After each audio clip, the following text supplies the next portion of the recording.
Good morning, everybody. Chris is preaching in Dyersburg this morning, in case y'all are wondering why I'm standing here instead of him. But I had enough notice that I think I can do a pretty good job. So as we closed Wednesday night, we were in 2 Corinthians chapter 8, and we were we were kind of in the middle of Paul's big discourse about giving. And if I remember right, we finished around verse 9-ish, if I recall correctly. But let's go ahead. Did anybody have anything that they carried over from Wednesday that they brought up that they thought of maybe in the parking lot? All right. If not, then let's begin reading from verse 9 until let's start in verse 8 until the end of verse 15. I am not saying this as a command, but I am testing the genuineness of your love by comparison with the eagerness of others. For you know the grace of our Lord Jesus Christ, that although he was rich, he became poor for your sakes, so that you by his poverty could become rich. So here is my opinion on this matter. It is to your advantage, since you made a good start last year, both in your giving and in your desire to give, to finish what you started, so that just as you wanted to do it eagerly, you can also complete it according to your means. For if the eagerness is present, the gift itself is acceptable according to whatever one has, not according to whatever he does not have.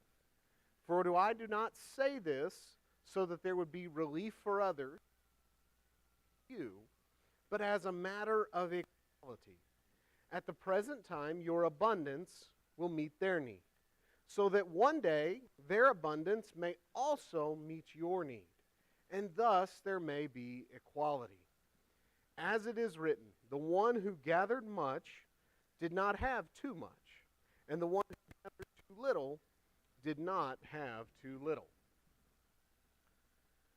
There's a lot of interesting things here. Paul is building upon some statements that he made in verse 7 about how he wants them to excel in faith, in speech, in knowledge, in all eagerness, and the love from us that is also in you. So he's continuing to build on this idea. Is there anything that stuck out to anyone in particular here? Maybe in verse 8, 9, 10, somewhere in that area.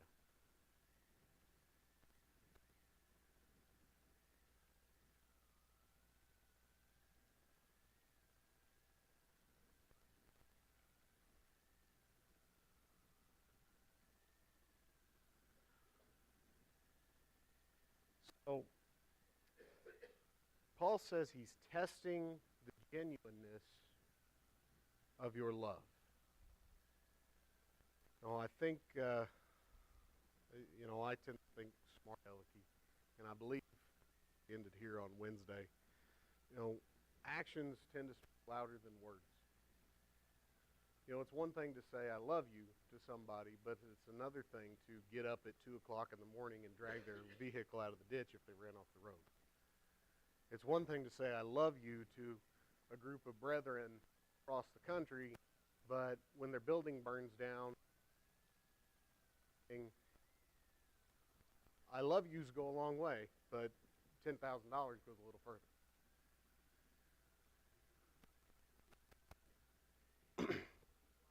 Go. Yeah.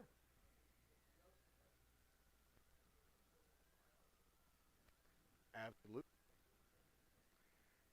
Absolutely. And verse 9, for you know the grace of our Lord Jesus Christ, that although he was rich, he became poor for your sakes, so that you by his poverty could become rich. He's now taking this idea of showing our generosity and our love by giving, and he's comparing it to Christ. really familiar to anything else that we actually studied real recently?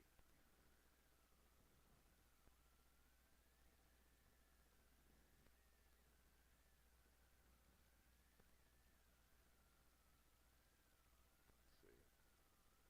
You know, I believe Jonathan preached on Ephesians chapter 2 a couple weeks ago. Paul, he writes about Christ in Ephesians chapter 2. He says, "Have this attitude in yourselves that was also in Christ Jesus, who although he existed in the form of God, did not regard equality with God a thing to be grasped, but emptied himself, taking the form of a bondservant and being made in the likeness of men. Being found in appearance as a man, he humbled himself by becoming obedient to the point of death, even death on a cross." That's what Paul's talking about here. That full emptying. He was God. Like, we all know John 1. In the beginning was the Word, and the Word was God, and the Word was with God. We all can quote that one. But Christ was deity.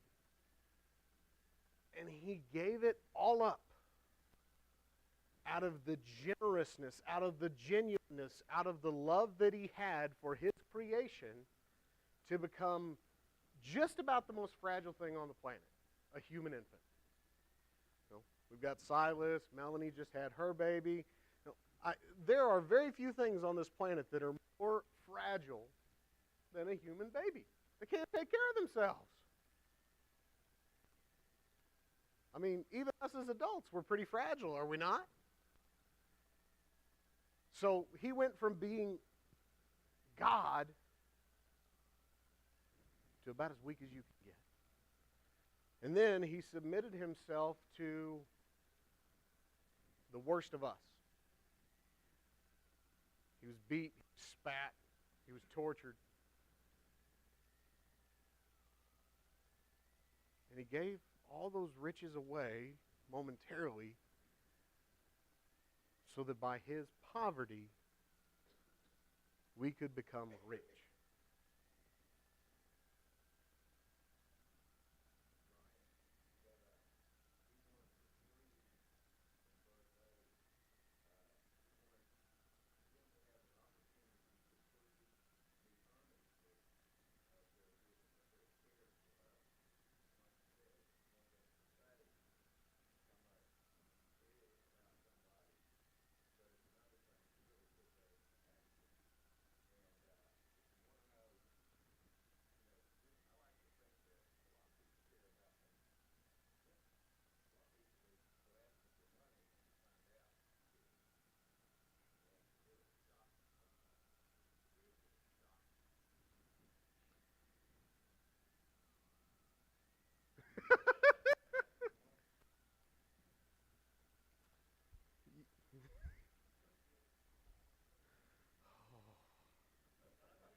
There is no love quite like moving a piano.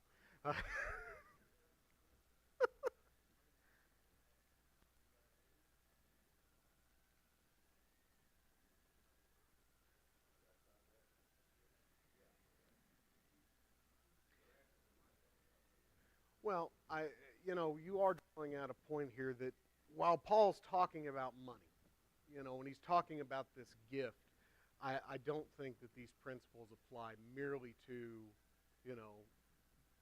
money. When we give of ourselves to others, it makes a big difference. Paul continues his thoughts in verse 10. He says, "So here's my opinion on the matter. It is to your advantage, since you made a good start both last year, both in your giving and in your desire to give." So they've been working on this gift they're going to send to Judea for a year. And he talks about that again a little further on too. But this word advantage, the Greek word, and I'm going to butcher it, but it's symphero. It's the idea of bearing something together. And this is Jeffrey Hamilton's commentary on what the word means. He says that it refers to actions which are ultimately good, but they might not really seem like it in the moment. And, it's used a couple of other times by Jesus in Matthew 5:29 and 30. It's when he's talking about how it's better to pluck out your eye and cast it to the side than go to hell. It's better to cut off your hand than it cause you to sin and you go to hell. And also in John 16:7, when he's telling the apostles that it is an advantage that I should go away, that the Holy Spirit may come. So, I mean, these are things that sometimes it might not be convenient. And I'm going to brag on Granny because, well, Granny's helped me a lot over the years. Granny's saying, don't brag on me. Granny's got me out of a few binds. And I guarantee you they were not convenient. Whether it was I had a car breakdown, a lawnmower tear up, whatever, or Spring was sick and I was sick and, something with Paisley. I guarantee you it's not very convenient. But I know that our bond, as a Christian family, is stronger because of it. I know that our group at Pleasant Plains is stronger because of it. So it's one of those things, yeah, it might be inconvenient in the moment. I'm sure the time that Tim gave me enough food to feed me for a year was not convenient to put it all into all them coolers and have me come get it, but man, sure did help me out.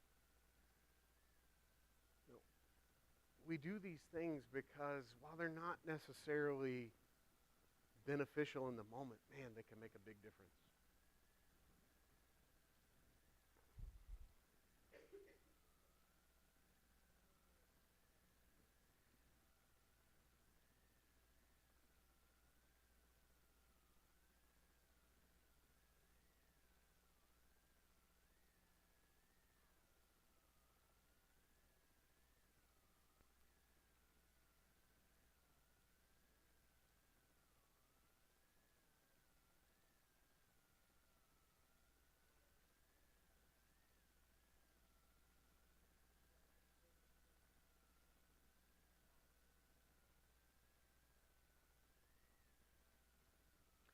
I, yeah.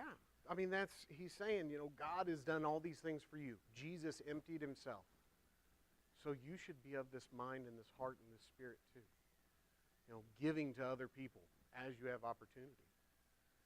That's, one of those things where we should be just over the moon every day because of how much we've been blessed with.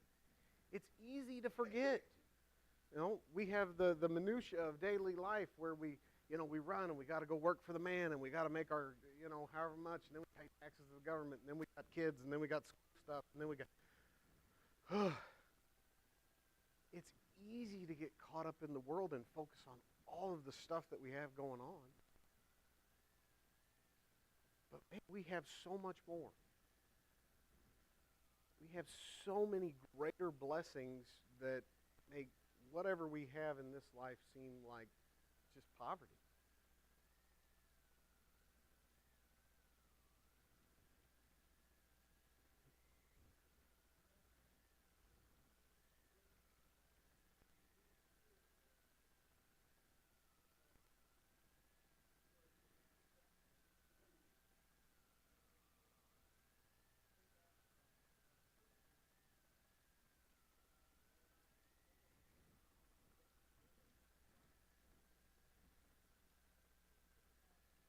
Mm-hmm.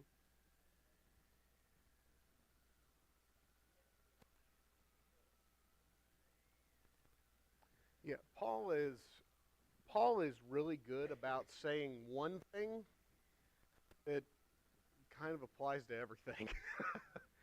But you're absolutely right. We are still talking about that, and as we get a little bit later on in the chapter, he's going to back to 1 Corinthians chapter 16. Verse 12, I probably have more notes to it than I needed. But for if eagerness is present, the gift itself is acceptable according to whatever one has, not according to whatever he does not have. That's kind of been in the same flavor of what we've been talking about with your actions speak, but it also conveys this idea of your heart matters. You know, if you're a millionaire and you're given $5, and then you got somebody that they've got $5, well, it's the same idea as the widow's mite. When you're giving from a huge abundance, and you're giving, if you're giving stingily, versus somebody that's really giving their all, that makes a big difference. You know, but the main, your heart and why you're doing something matters.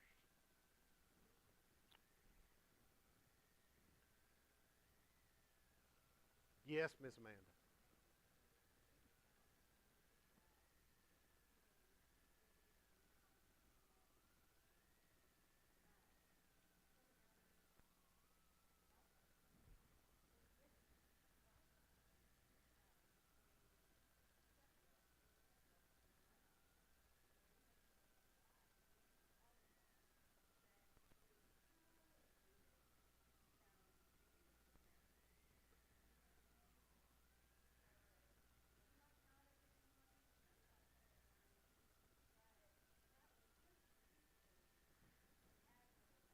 Yeah, I mean, we all have our gifts, and yeah, I thought of Danny when reading this too. I remember there was a natural disaster somewhere. I don't remember which one it was because there's been so many, but Danny, he sent out a message. He said, "Well, I'm hauling the trailer wherever it was. If anybody wants to send anything, let's go." You know, um, uh, I thought of a kid giving a gift. This word eagerness, it means forward mind, readiness. Uh, if Paisley has a gift to give somebody, nothing else matters except giving that gift right now. And it can be something big, it can be something small, but whatever it is, she is 100% invested. She has it, and she's so excited. She wants them to experience the joy of it. We should be the same way when we give of our means to God. Excited of the good that it can accomplish. Excited about what it's doing, the work that's ahead of it.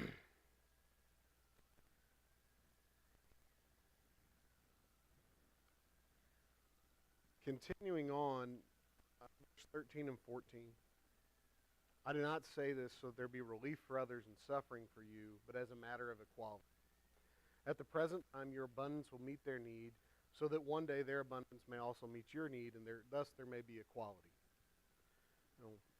I mentioned the widow's mite a moment ago, but he's not necessarily talking about giving everything you got. That's why they started this a year ago. That's why he gave the command. He's checking back in with them. The goal here is not that you become in abject poverty. The goal here is that, you got a little extra, so you can put it forward. And that when the time comes, it can be a benefit. And when these folks have that little extra, they're going to do the same thing so that if you need it. That's why we give every Sunday morning. So that when there are saints in need, outside of the work of the immediate church here, our elders can provide for their needs.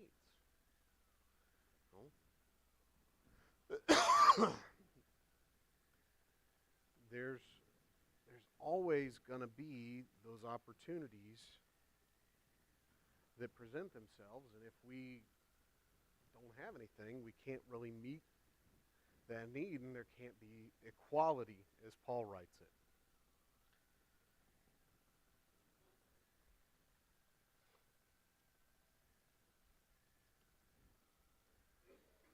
This last verse, verse 15, as it is written, the one who gathered much did not have too little, and the one who gathered too little that gathered little did not have too little.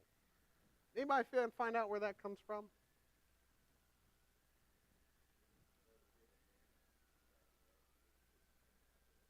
Yeah. So when God provided the manna, he gave them the command, you go get an omer for everybody in the house. And I didn't look up how big an omer was. I forgot. But, it was the measure that they used. So they had enough. They didn't have too much, and if they did, it would spoil. We know that from a reading of Exodus. That's the goal here. This is very reminiscent of the same message that we see Luke writing about in Acts chapter 2. As the church became the church, we read about the brethren, they sold all their possessions and they held all things in common. Don't worry, I'm not telling any of y'all you need to sell your big houses and let me move in your backyard or anything. But, there's something about that generosity that they had that sometimes, not saying all the time, but sometimes we miss out on it in the way our society is today.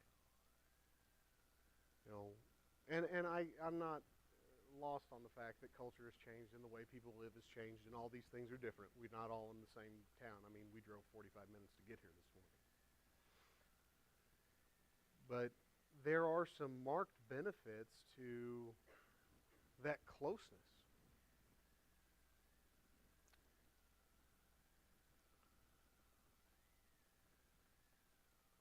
Anybody got anything else before we skip on down a little bit more?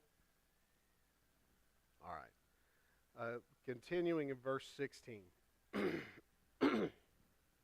But thanks be to God who put in the heart of Titus the same devotion I have for you, because he not only accepted our request, but since he was very eager, he is coming to you of his own accord. And we are sending along with him the brother who is praised by all the churches for his work in spreading the gospel. In addition, this brother has also been chosen by the churches as our traveling companion, as we administer this generous gift to the glory of the Lord himself and to show our readiness to help. We did this as a precaution so that no one should blame us in regard to this generous gift we are administering.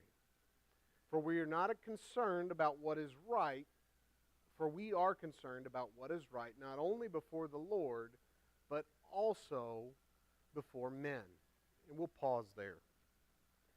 Now we're getting back to business where Jim was talking about.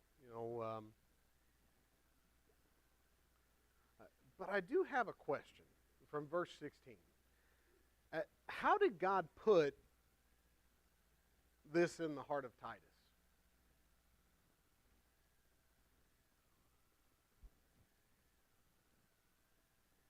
The same devotion that Paul has for the Corinthians. How did God put that in Titus?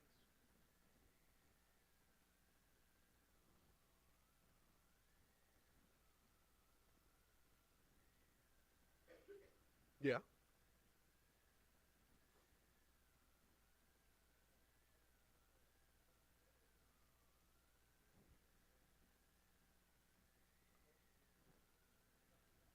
Yeah.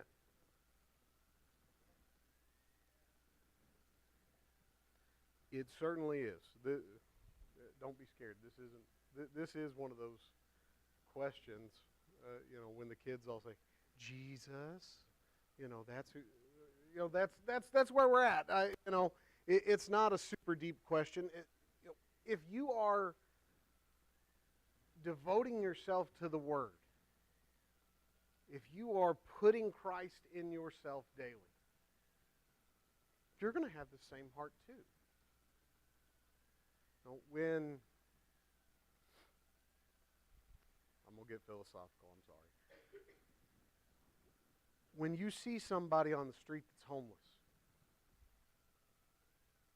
do you see a dirty homeless person or do you see a lost soul? When you see somebody that is being angry and haughty, do you see somebody that needs Jesus or do you see somebody that you really just don't want to have to see again? That's the kind of heart that Paul and Titus have. When they see problems, when they see human problems, they see lost souls that need Jesus. Do we have the same heart?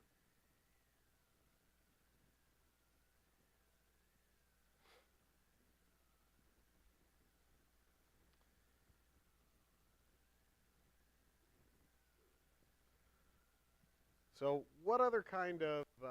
go ahead, Chuck.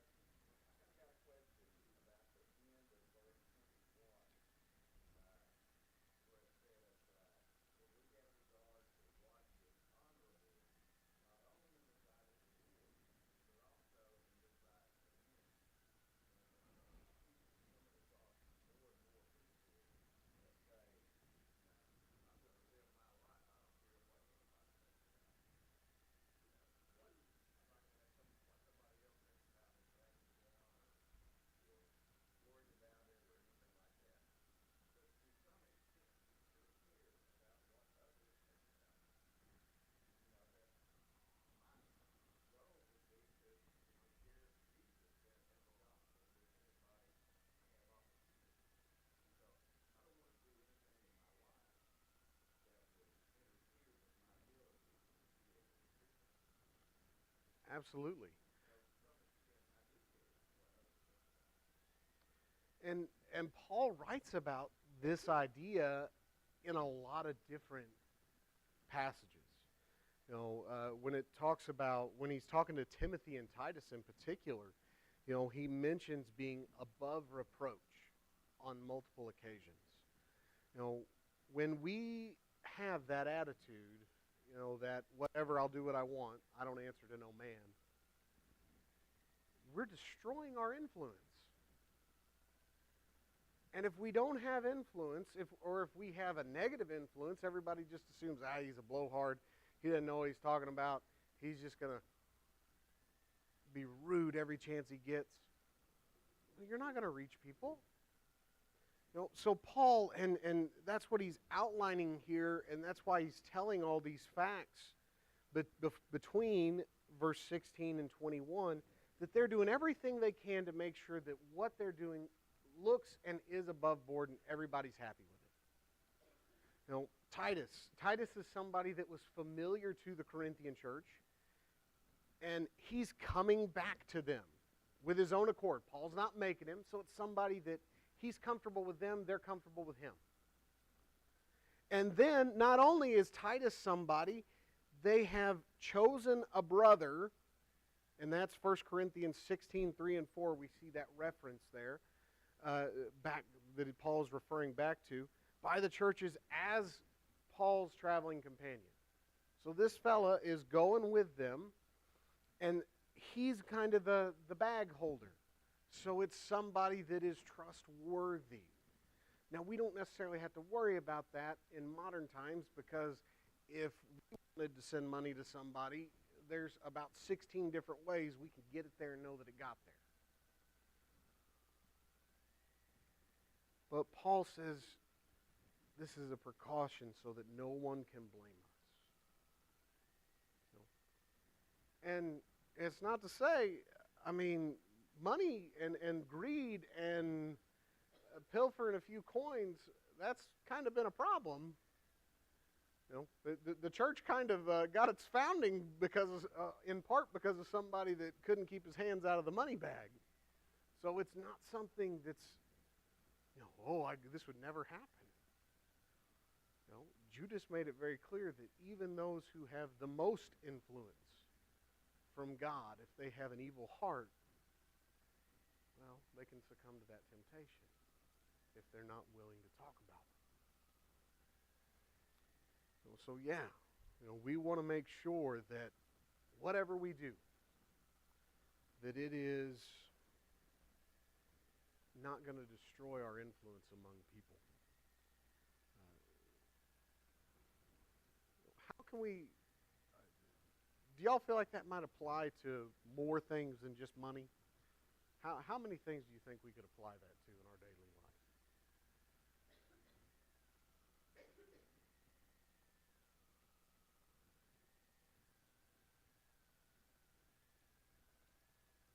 Okay, yeah. Sorry, sometimes. Yeah. So this idea about being concerned what is right before men and the Lord. You know, Paul's talking about money here. I'm not saying that, but this idea, and Paul in his other writings too, as he writes to Titus and Timothy and talks about being above reproach. How does that idea, how many times a day do we need to think about that? How many things do we do on a daily basis that we need to step back and say, I know I need to do what's right before God, but I need to make sure that I'm being right to my fellow man.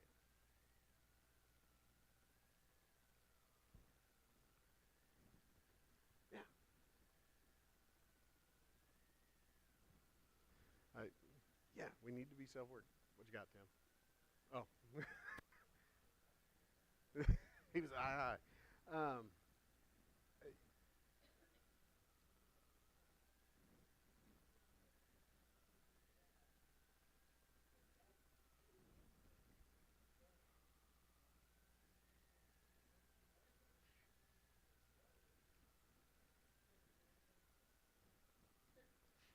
Whatever you do in word or deed, do all in the name of the Lord. Yeah, work as unto the Lord. We, and I can't get it out of my head. I gotta say it. We just be aware of what we say. Back to the idea of destroying our influence.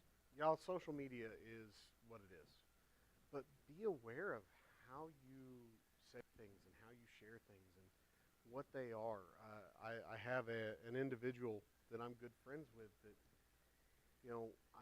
over the years he just sends things out there without really any consideration as to how that's going to affect much of anything. How he relates to his fellow man, how it could affect their station with God if they kind of go down the rabbit hole, all those things. You know, no, it's not you, Chuck. I, I, it, I'll make sure and talk to somebody if they do something like that. But it's just something that just be aware of it. Yeah. I'll get off my soapbox here.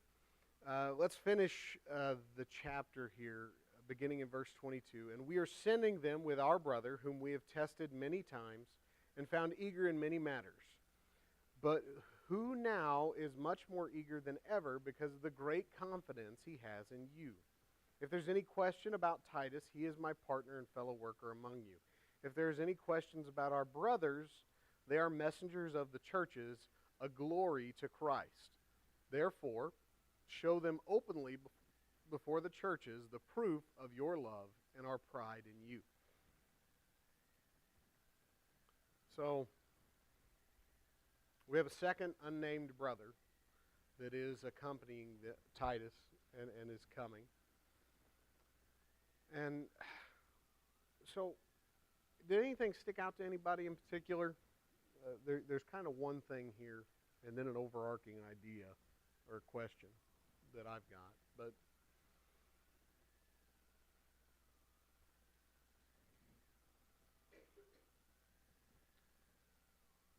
Paul makes this statement, if there is any question about our brothers.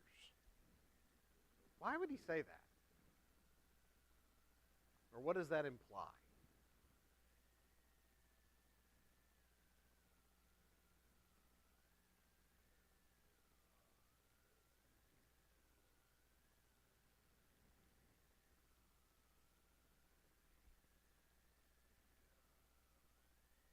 Yeah, just somebody probably has some kind of a resistance or feels some kind of way about outsiders coming in and telling them what to do.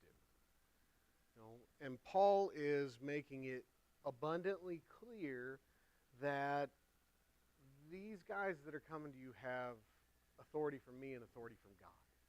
They're not just talking heads. They're not just there to boss you around. They're coming with the message that is going to benefit you.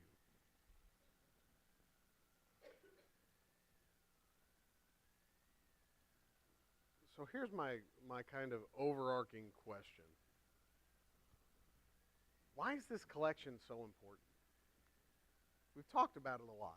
I'm not lost on that, but where do we see maybe some text that he referenced beforehand that should give us, if we had to say in one line, why this is important? Where would we go back to? What did Paul say?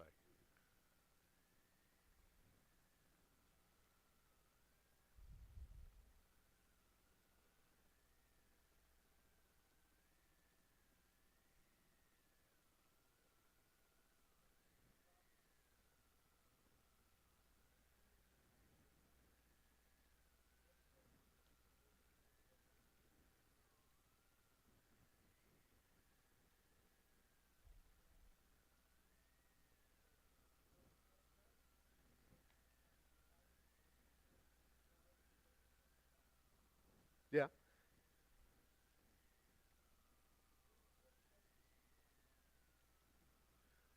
Why? And we're fixing to kind of dive into that too as we get into chapter 9. But what would have been, kind of the bind between the Corinthian church, the Macedonian church, and the Judeans? What you got, Chuck?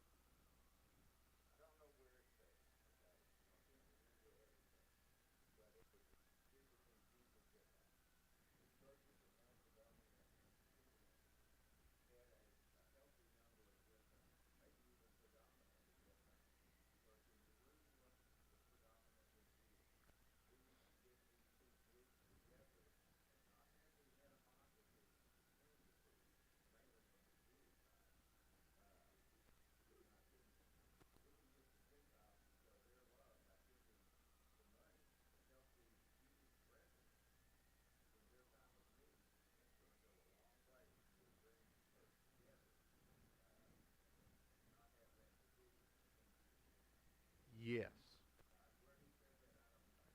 Well, um, we're gonna get real flavored in that in chapter 9. But yeah, I mean that's the kind of underlying issue.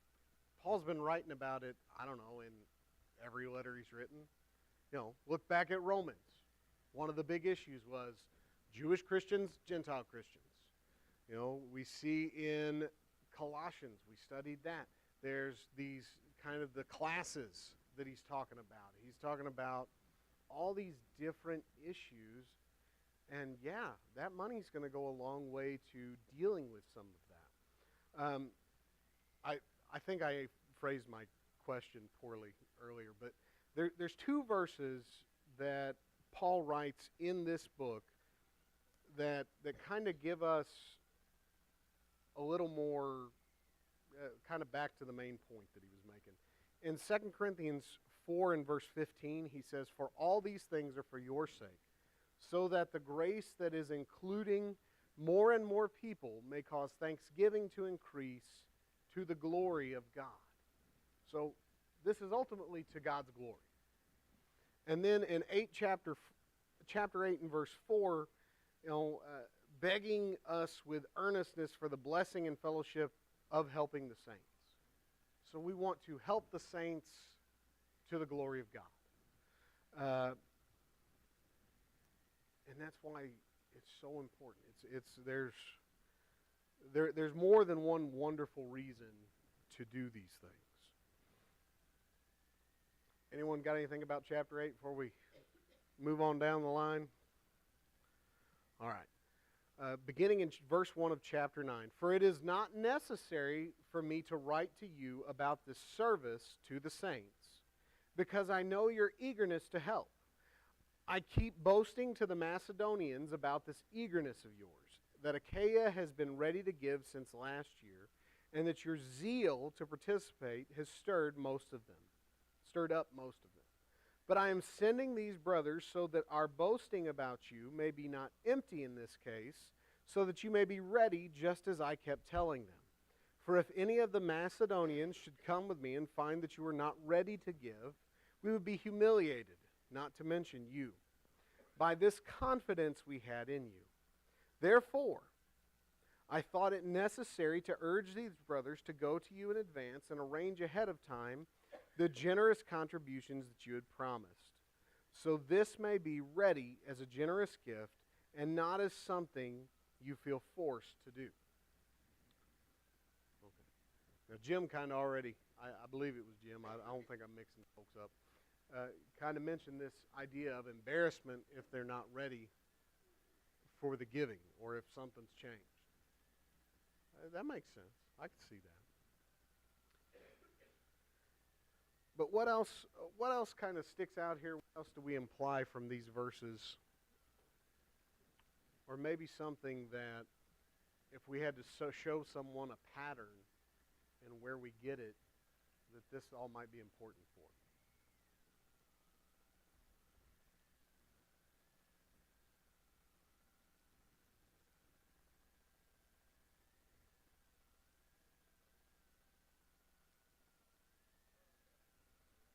I'm going to get myself together, and before we do Life of Christ, I'm going to write down clearer questions so that I don't have these long, loosely associated ones. But go ahead, Jim.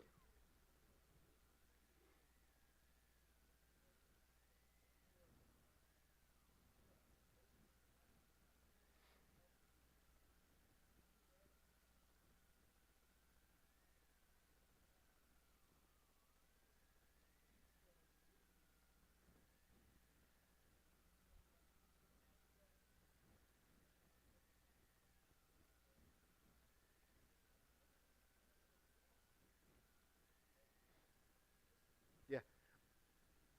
I had the last part of verse 2 kind of underlined and circled. The zeal to participate has stirred most of them up.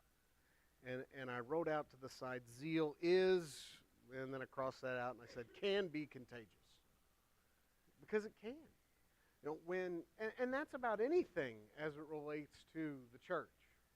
You know, think about it. When you have somebody that's excited about teaching Bible class, does that make it easier to participate?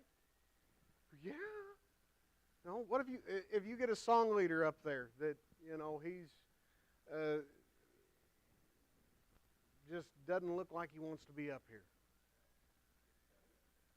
You would do a dandy job, I'm sure of it, Chuck.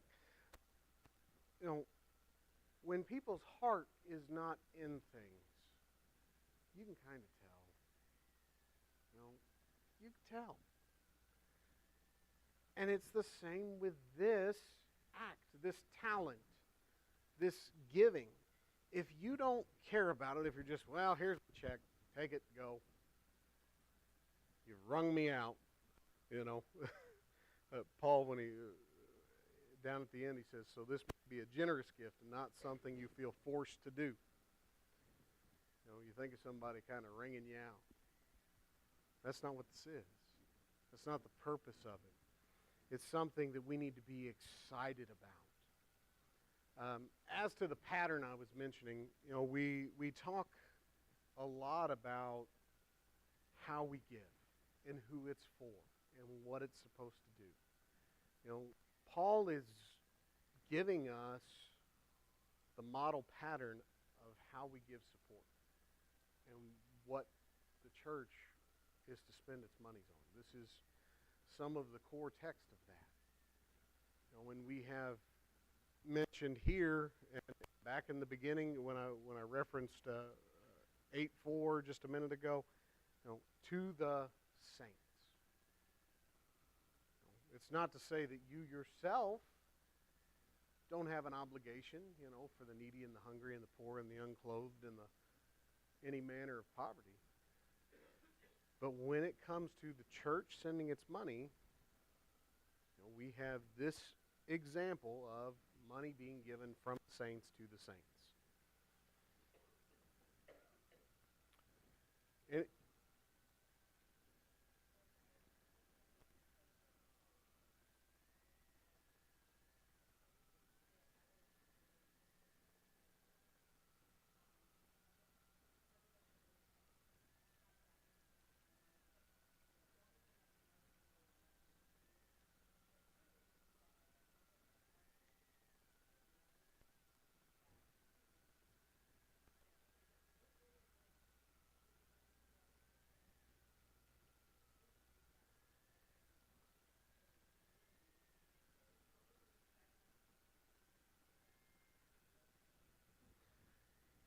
and and a lot of that still does happen today. And I know for a fact, because I get about 8 texts a day. You know, there's a brother in Dyersburg that he keeps track of just about everything that you can imagine that's going on in West Tennessee with people and problems and sickness. And sometimes he'll even branch further out, and he notifies us. And I know even some of the eldership here are in that same message thing. So yeah, absolutely. You know, it's good to let other people know where good can abound. So yes, very good. And Chris will be here Wednesday, and then you'll have me again next.